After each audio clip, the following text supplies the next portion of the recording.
Assalamualaikum ya akhi ya ukhti. Assalamualaikum ya akhi ya ukhti.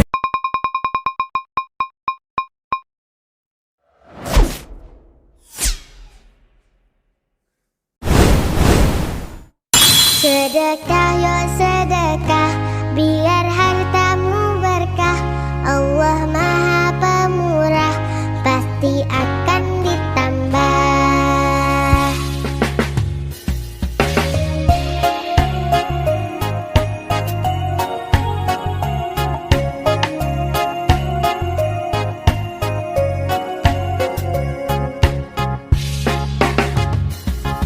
Allah Maha Kaya, Allah Maha segalanya. Jangan kau takut miskin harta. Indahnya saling berbagi, indahnya. Ayo sholat, lelaki muslim pasti sholat Jumat. Ayo sholat, lelaki muslim pasti sholat Jumat. Sohibul Hajat, Jumat Berkah, 12 Januari tahun 2024.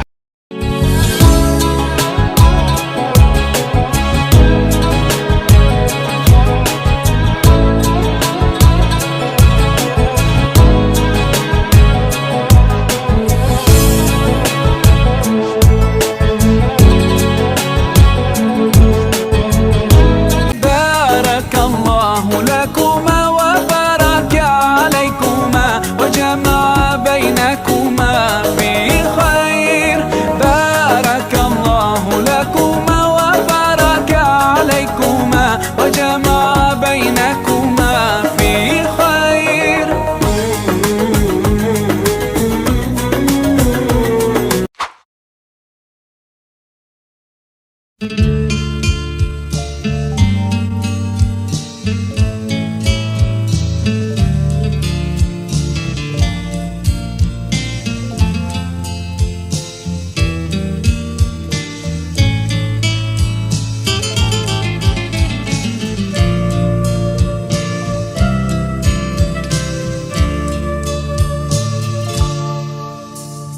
Ada sajadah panjang terbentang dari kaki buayan sampai ke tepi kuburan hamba, kuburan hamba bila mati. Ada sajadah panjang terbentang, hamba tunduk dan sujud di atas sajadah yang panjang ini. Diselingi sekedar interupsi, mencari rezeki, mencari ilmu, mengukur jalanan seharian. Begitu terdengar suara azan, kembali tersungkur hamba. Ada sajadah panjang terbentang, hamba tunduk dan ruku, hamba sujud tak lepas kening hamba, mengingat di kau sepenuhnya.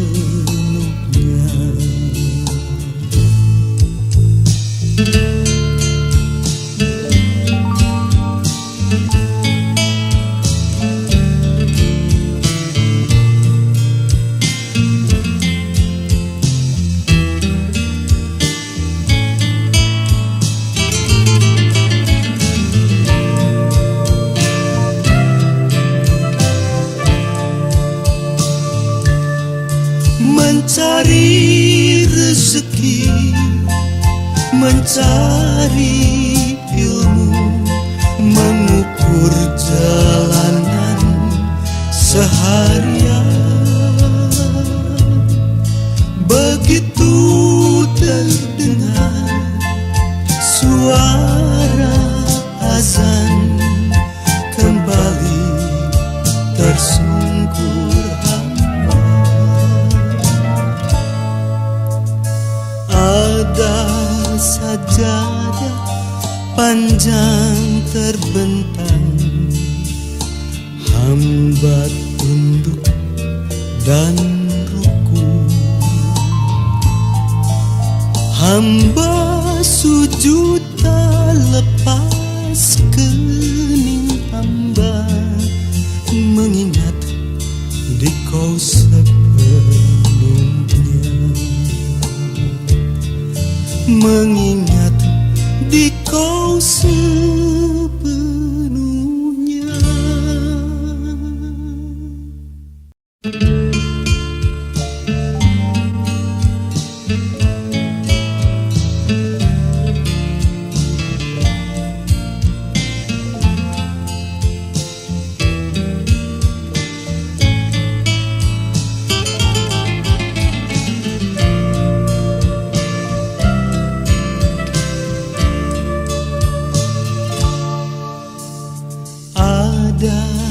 Sajadah panjang terbentang dari kaki buayan sampai ke tepi kuburan hamba, kuburan hamba bila mati. Ada sajadah panjang terbentang, hamba tunduk dan sujud.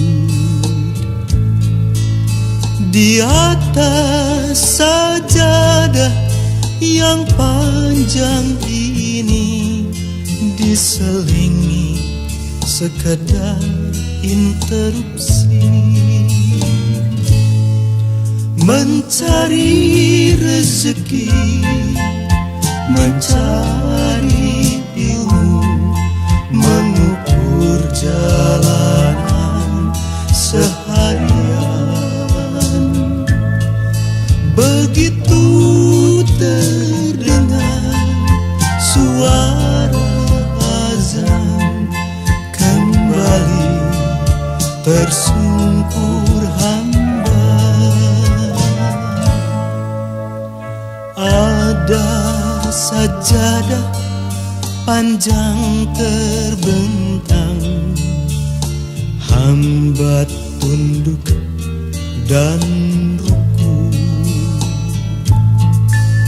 Hamba sujud tak lepas kening hamba, mengingat Dikau sepenuhnya.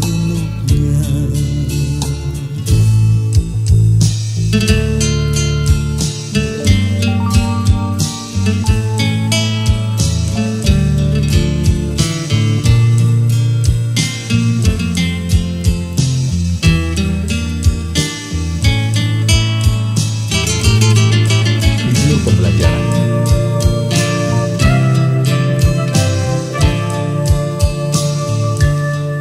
Mencari rezeki, mencari ilmu, mengukur jalanan seharian.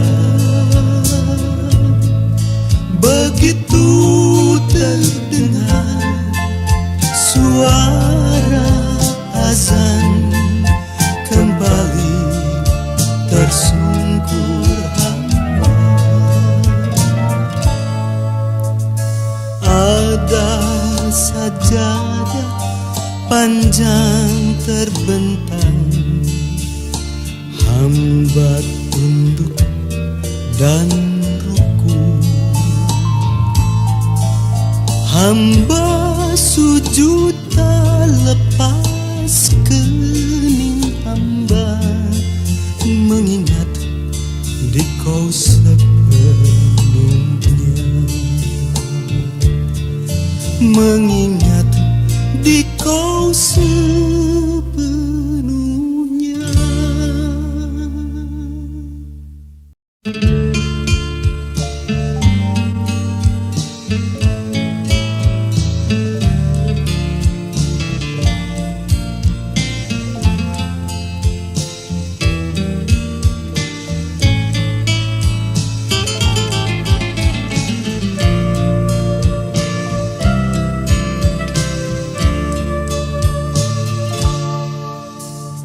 Ada sajadah panjang terbentang dari kaki buayan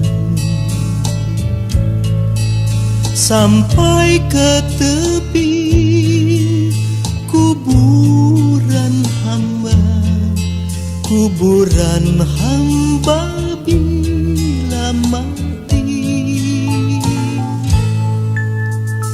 Ada sajadah panjang terbentang, hamba tunduk dan sujud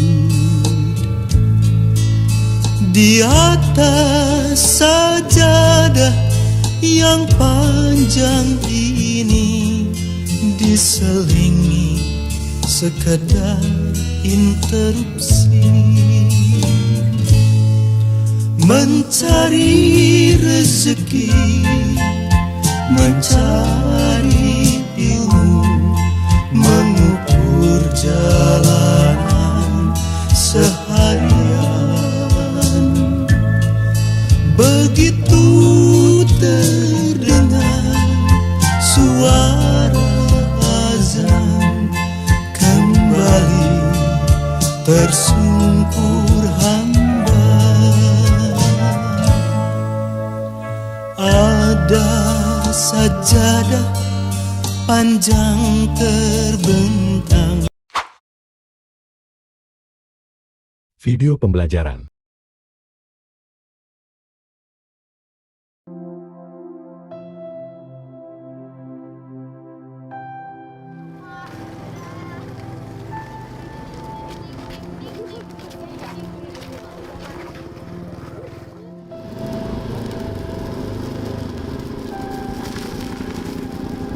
Paham ya? Ya benar. Ini helmnya pakai dulu Pak.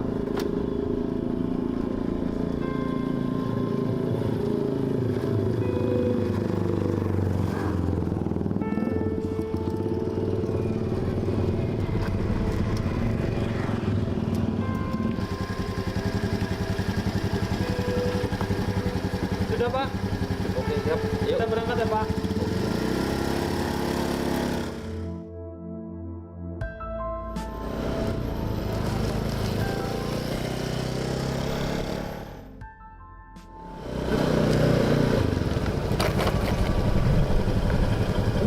Apa mas motornya?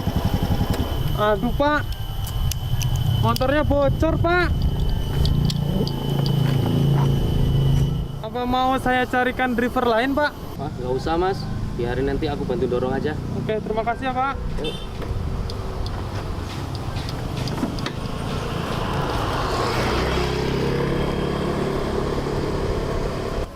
Pak, waktu saya tadi jemput Bapak di sekolahan, Bapak itu guru ya? Iya mas, saya guru di sekolahan itu. Emang ngajar apa di sekolahan Pak? Ya, alhamdulillah saya jadi guru agama di sana mas. Masya Allah, keren Pak.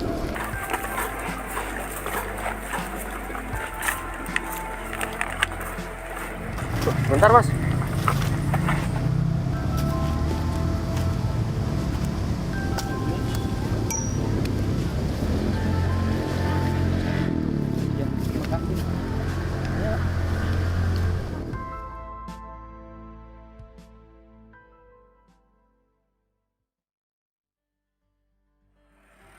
Alhamdulillah, depan ada bengkel Pak. Kita mampir dulu Pak ya.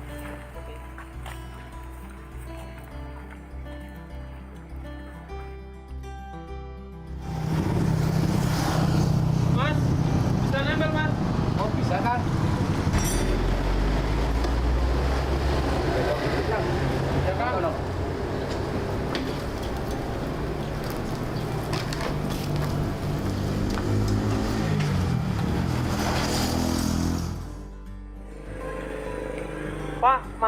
jadi ngerepotin.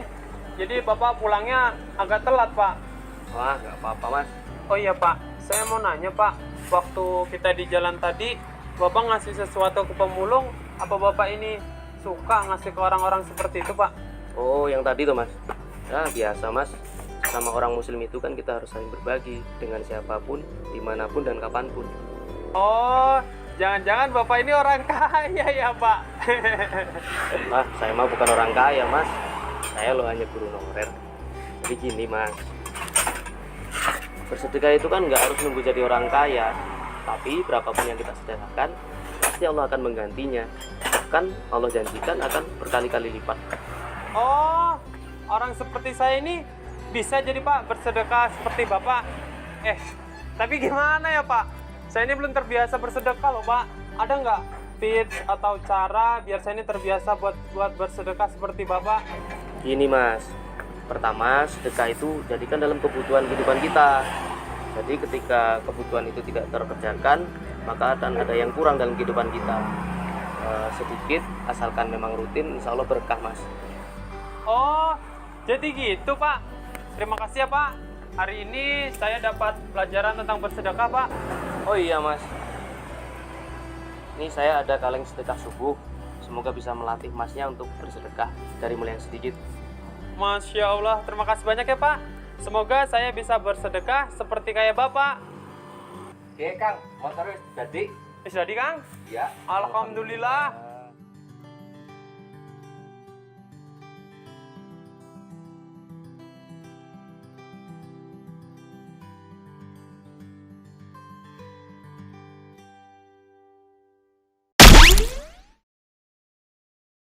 Video pembelajaran.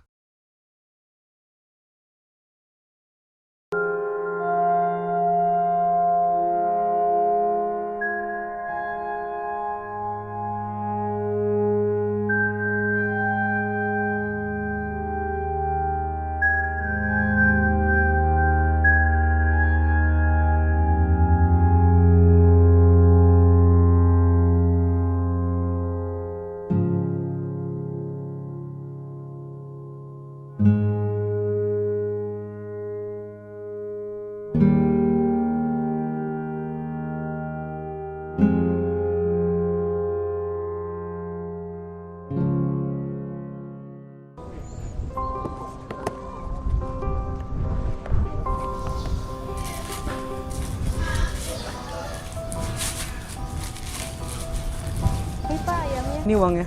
Kasih Pak. Iya, sama-sama.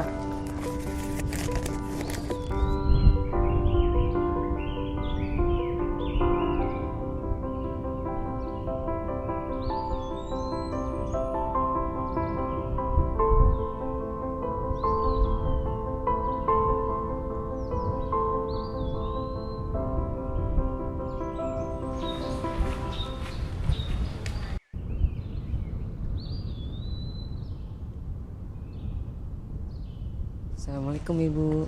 Waalaikumsalam Dek. Itu apa? Ini ayam goreng. Oh, tinggal berapa? Tinggal 5. Boleh deh semuanya. Iya.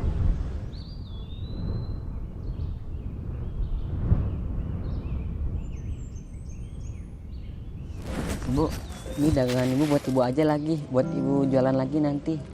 Oh ini jadi buat Ibu lagi? Iya, nggak apa-apa. Gak apa-apa Dek. Nggak apa-apa. Makasih ya Dek. Iya, sama-sama. Kebetulan Ibu lagi butuh uang buat beli obat anak Ibu. Semoga Allah membalas kebaikanmu ya Dek. Amin.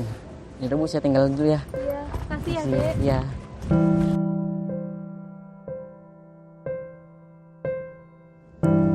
Assalamualaikum. Waalaikumsalam.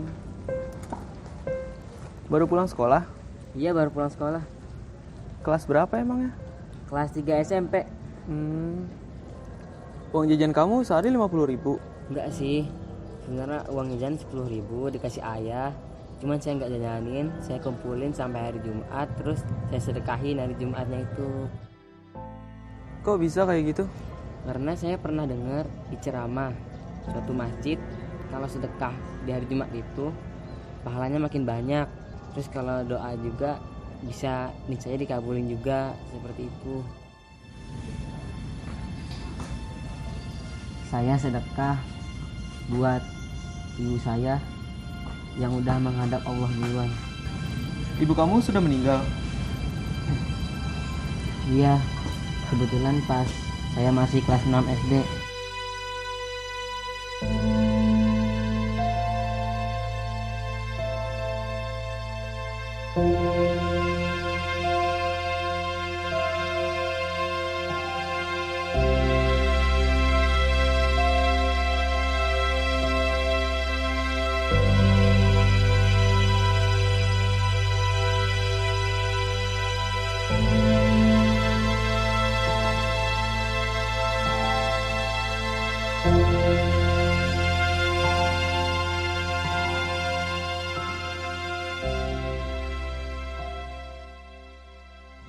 Sungguh mulia hati kamu.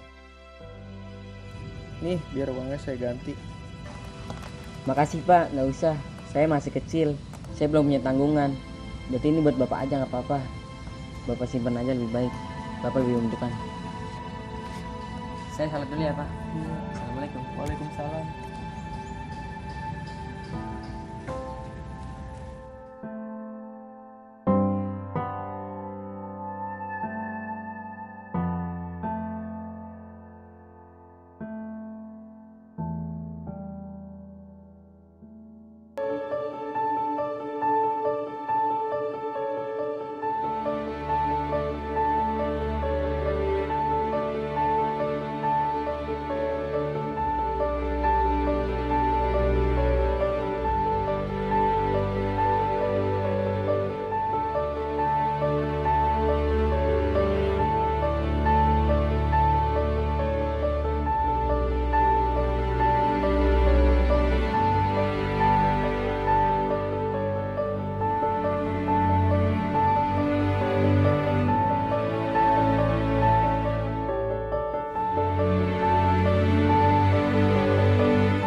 Alangkah indah orang bersedekah, dekat dengan Allah, dekat dengan surga.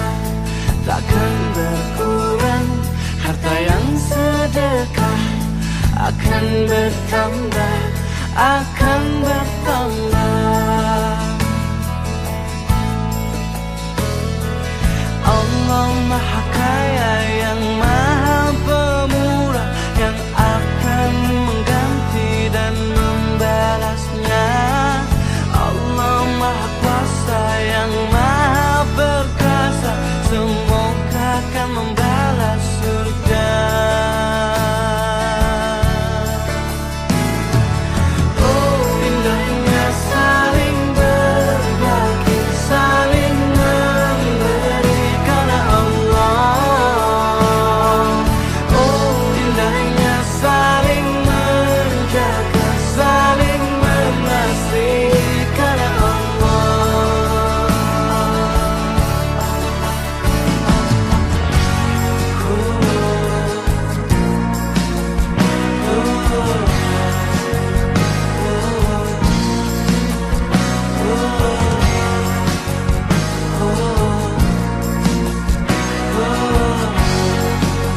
Alangkah indah orang bersedekah, dekat dengan Allah, dekat dengan surga. Takkan berkurang harta yang sedekah, akan bertambah, akan bertambah. Oh indahnya saling berbagi, saling memberi karena Allah. Oh indahnya saling menjaga, saling mengasihi karena Allah. Allah Maha Kaya yang Maha Pemurah, yang akan mengganti dan membalasnya. Allah Maha Kuasa yang Maha Perkasa, semua akan membalas surga. Oh indahnya saling berbagi, saling memberi karena Allah. Oh indahnya saling menjaga, saling mengasihi karena Allah. Oh indahnya saling berbagi, saling memberi.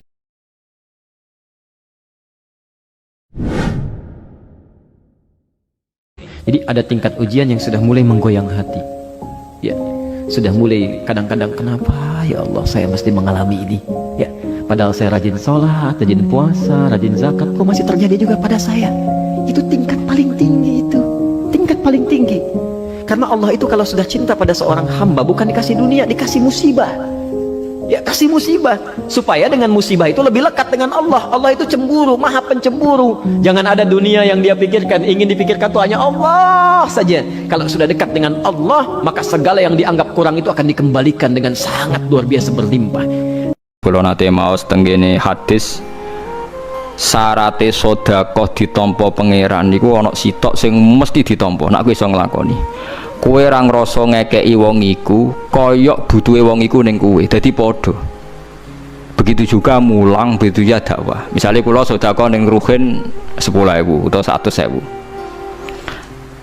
Sing luwih butuh ning dhuwit sapa? Ruhin butuh dhuwit mergo melarat. Oke, butuh dhuwit. Aku butuh ganjaran. Bentuk ganjarane sedekah.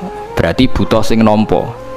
Mestine setiap kowe sedekah ya ngrasa kowe butuh sing di sedekah. Yaiku piye wae ditampa pangeran ngenteni ana sing nampa. Jadi kowe kudu aja di perasaan kowe ngekeki. Nek di perasaan ngekeki kowe kok otoriter ngrasa sok rawan undat-undat, rawan sok berjasa. Padahal kowe ya butuh. Mengkaji budaya Jawa itu seperti menggali diri sendiri. Jadi di antara jalan untuk memahami diri itu kan memahami budaya dan lingkungan di mana tempat kita tinggal. Ketika Allah menetapkan kita lahir di mana, di tempat yang mana, itu kan selalu ada rahasia-rahasia di situ. Maka di antara upaya kita untuk mengenali diri itu ya kita kenali mengapa sih aku kok harus lahir di Jawa, ada rahasia apa. Nah, itulah antara lain yang membuat mungkin saya lebih banyak wawasannya, lebih mudah memahami cara berpikir gaya Jawa. Yang pertama, jangan bergaul dengan orang jelek. Orang yang bangga berbuat dosa. Orang yang dosa itu biasa, santai aja, itu hati-hati.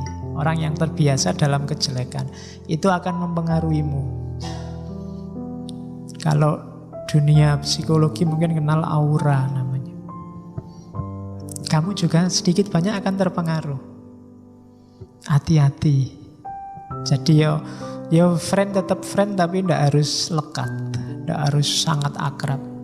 Syukur-syukur bisa menjauh. Bilang aja kamu sedang tirakat atau apa-apa, itu tidak apa-apa. Sementara, ya kayak para sufi itu loh. Sampai kamu bisa menaklukkan jiwamu, sampai kalau ketemu dia bukan kamu terpengaruh dia, tapi dia terpengaruh kamu. Tapi itu prosesnya agak panjang. Tapi yang jelas kalau merasa masih lemah. Setiap orang harus mewujudkan kapasitas, potensi, dan kemampuannya sesuai miliknya sendiri-sendiri. Itulah nanti yang disebut dharma. Dharmanya seorang santri ya nyantri ngaji, dharmanya seorang mahasiswa ya kuliah, dharmanya seorang dosen ya ngajar. Sadari itu. Dharmanya seorang mahasiswa bukan macul. Macul itu bagus, tapi bukan dharmamu. Karena kamu mahasiswa, dharmamu adalah belajar, kuliah. Kuliah utama, jangan kebalik. Kebanyakan maculnya kuliahnya lupa. Dharmanya mahasiswa itu kuliah, bukan pacaran. Maka pacaran nggak boleh mengalahkan. Apa yang bisa menyelamatkan diri dari azab kubur ini? Ada dalam Quran. Laula akhartani ila ajalin qarib. Ya Allah, kata orang mati itu, diceritakan dalam Quran. Ya Allah, kasihlah aku waktu tambahan walau sedetik saja. Ya, tak usah sehari, tak usah setahun, sedetik aja Allah. Kalau ku kasih kau waktu sedetik, kau mau apa, kata Allah? Untuk orang yang dikubur, fa'asaddaqa, aku mau bersedekah. Ternyata yang meringankan azab kubur adalah sedekah. Ada orang yang suka manfaatin kebaikan orang lain. Mereka lupa kalau sebaik-baiknya orang baik, mereka juga manusia biasa. Sama seperti mereka, bisa lelah, bisa kecewa, bisa tersakiti. Ada kalanya sabarnya akan berganti menjadi muak, pedulinya akan berganti menjadi masa bodoh. Kenapa? Karena pada akhirnya mereka sadar kalau kebaikannya tidak pernah dihargai.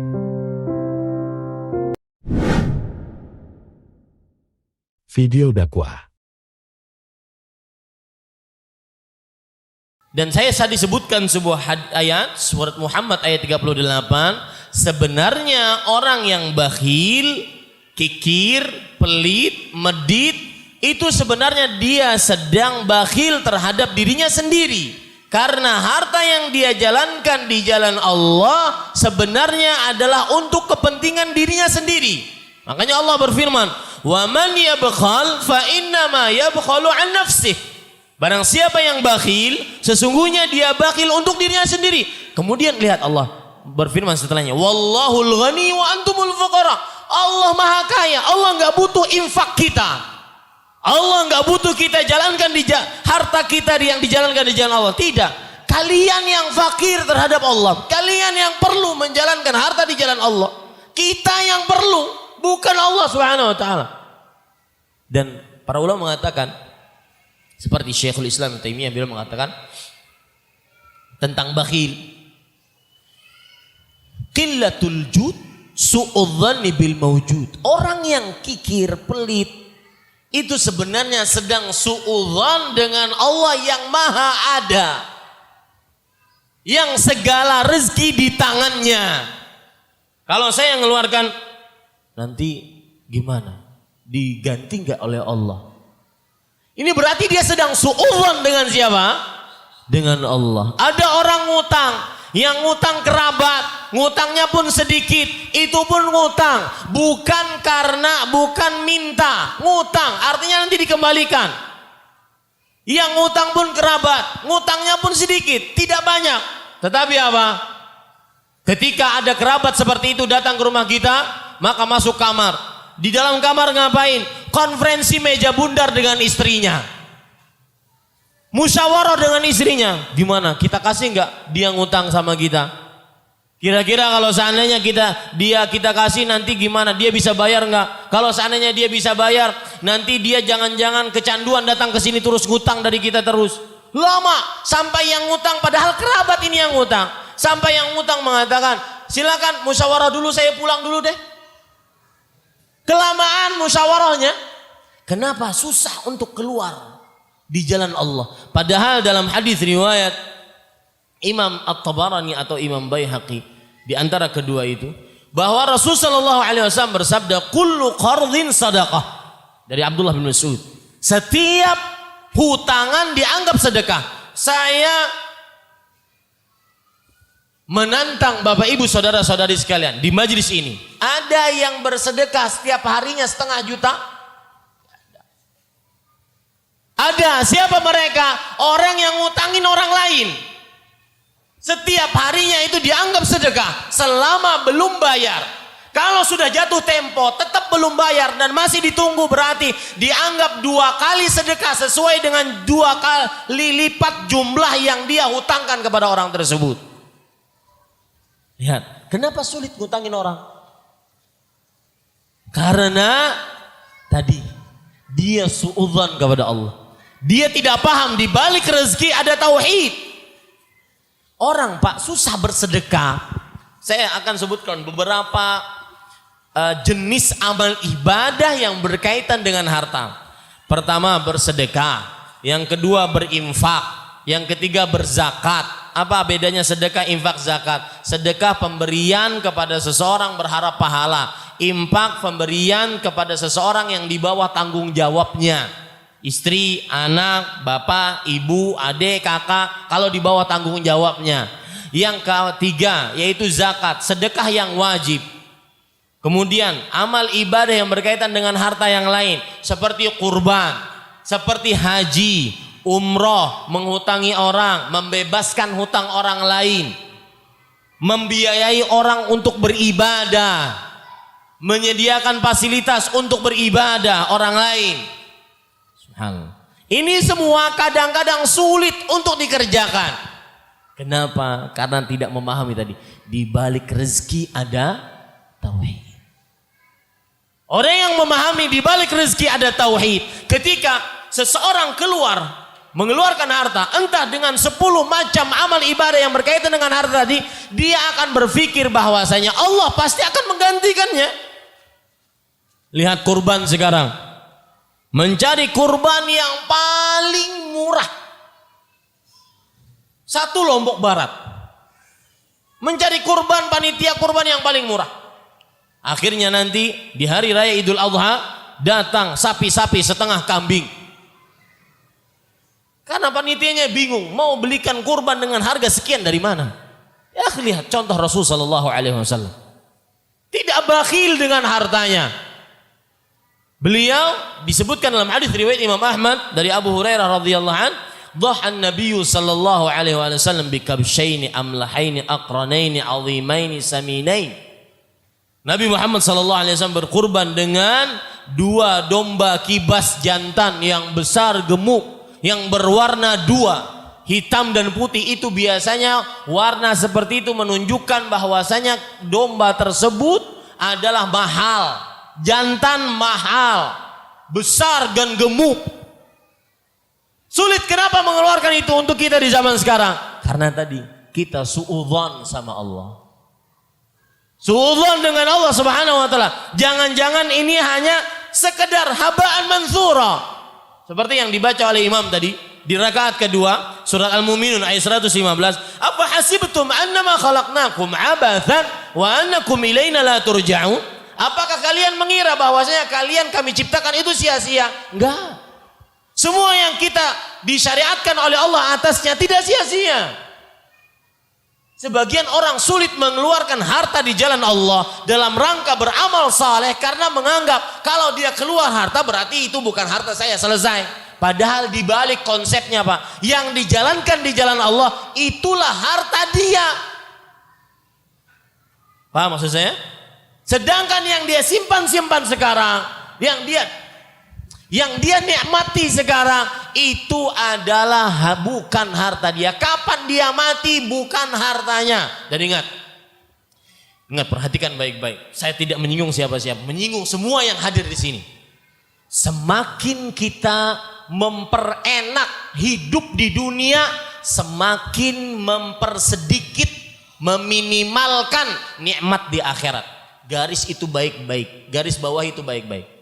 Semakin kita memperenak kehidupan dunia, bernyaman-nyaman, rumah mega, mobil mewah, harta bertumpuk, semakin itu kita inginkan di dunia, semakin mempersedikit, meminimalkan kenikmatan di akhirat. Allah berfirman, Lihat, Allah Subhanahu wa taala berfirman, "Adhabtum tayyibatukum fi hayatikumud dunya." Kalian telah menghabiskan kebaikan-kebaikan kalian di kehidupan dunia. Surat Al-Ahqaf ayat 20.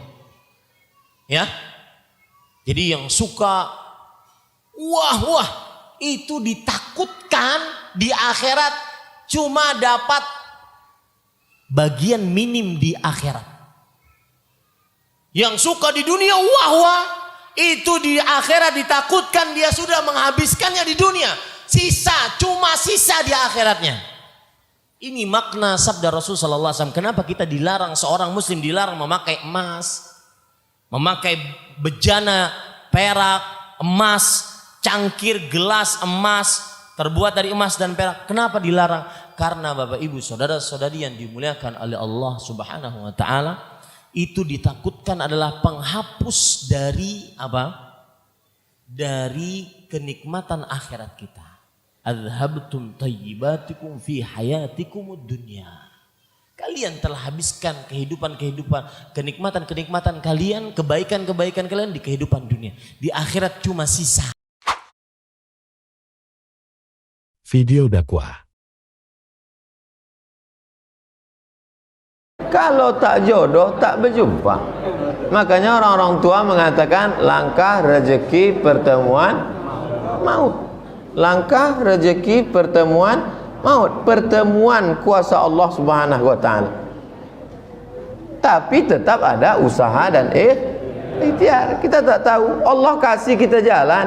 Allah kasih telinga, Allah kasih mata, Allah kasih kudrat, Allah kasih iradat. Kudrat itu apa? Kemampuan. Iradat itu apa? Kemauan.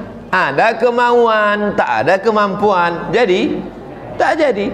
Ada kemampuan tapi tak ada kemauan, jadi tak jadi. Itulah tauhid.